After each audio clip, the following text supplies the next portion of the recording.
Mélanie. Bonjour Thomas. Vous avez l'air surprise de me trouver là, mais oui. J'allais dire. Vous pensiez qu'il y avait le patron, mais voilà, non. Ouais. J'ai le privilège de pouvoir, l'espace juste d'un instant le samedi, être dans son fauteuil. Alors on va parler de Lippmann. Pourquoi Lippmann? Parce que c'est les montres Lipp.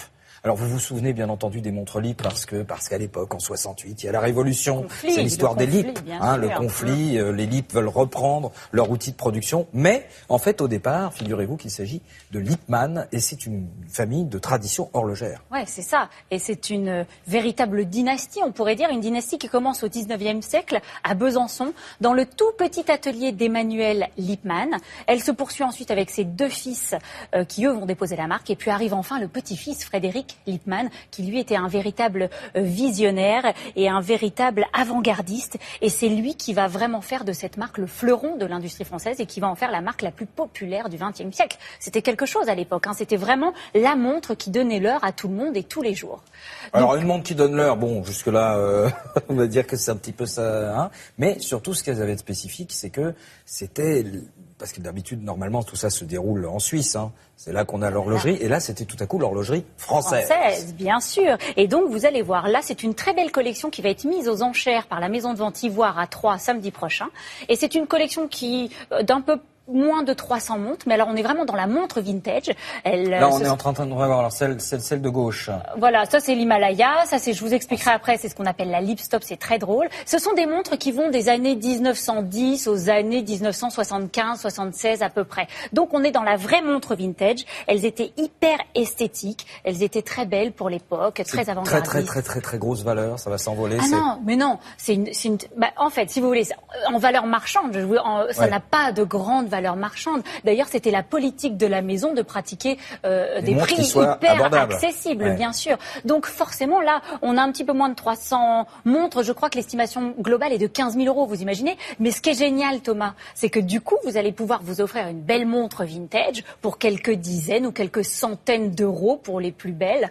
Ça voilà, regardez, nous avons rencontré Léonard Pomez, le tout jeune commissaire-priseur qui sera au marteau la semaine prochaine. Regardez.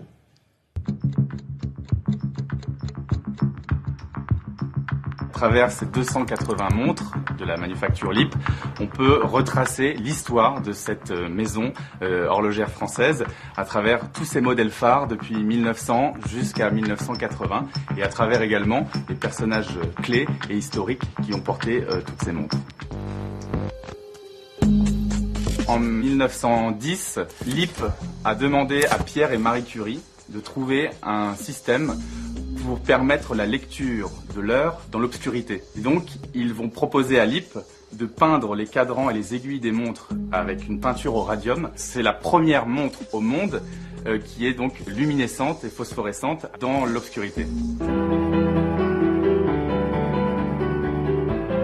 En 1952, Fred Lipp demande à tous ses ingénieurs de créer la première montre électronique au monde. Grâce à cette petite pile, cette montre va vous permettre d'éviter de remonter manuellement sa montre tous les matins. C'est la montre qui a été portée par le général de Gaulle et le président Eisenhower.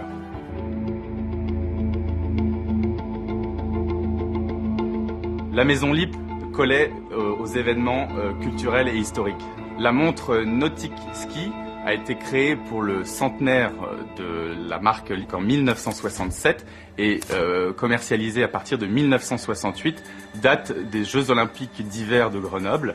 Il s'agit d'une montre de plongée qui est étanche à 200 mètres en profondeur sous l'eau. C'est un modèle qui a connu un véritable succès commercialement puisqu'il s'en est vendu des centaines de milliers d'exemplaires.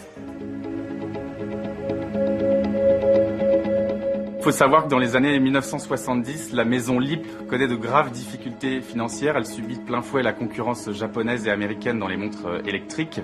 Et donc Fred Lipp prend la décision de faire appel à des designers pour dessiner des nouveaux modèles complètement avant-garde et complètement révolutionnaires dans l'horlogerie. Le plus connu étant Roger Talon, qui est le père du design industriel français. Il a notamment dessiné le TGV tel qu'on le connaît actuellement. Il a fait appel à Jean Dinvan et à François de Bachmakoff. François de Bachmakoff va donc éditer ce modèle. On a une aiguille qui est fixe, matérialisée par ce trait horizontal rouge, et on a les 3 disques concentriques qui tournent un disque pour les heures, un disque pour les minutes et pour les secondes. Cette montre est véritablement digitale. Il y a également cette montre, le modèle Mac 2000, qui a été designé par Roger Talon en 1975. Il s'agit d'un chronographe. Il utilise l'aluminium et le caoutchouc, qui était le même utilisé sur l'avion le Concorde dans les années 70. Surtout, la particularité de cette montre est qu'elle était très ergonomique.